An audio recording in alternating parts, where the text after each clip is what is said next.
नीलमपुर गांव के किनारे एक पुरानी हवेली खड़ी थी, चांदनी हवेली। गांव वाले कहते थे वहां एक भटकी हुई रूह रहती है।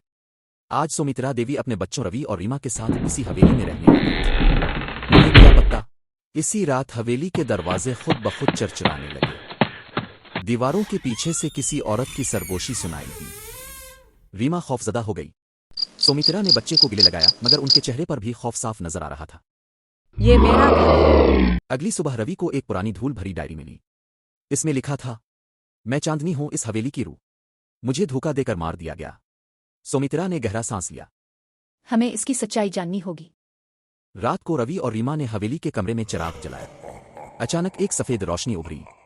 चांदनी की रूह उनके सामने थी। इसने कहा, मैं चांदनी हूँ इस हवेली की, मेरी सच्चाई दुनिया को बताओ। हम बताएंगे चांदनी। सुमित्रा देवी गांव के बुजुर्ग पंडित हरिदास के पास गईं।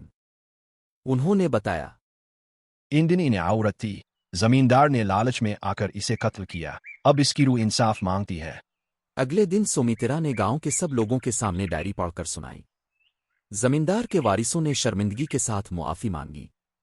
चांदनी की रूह आसमान की रोशनी में मुस्कुराती हुई गायब हो गई। अब चांदनी हवेली में सुकून था।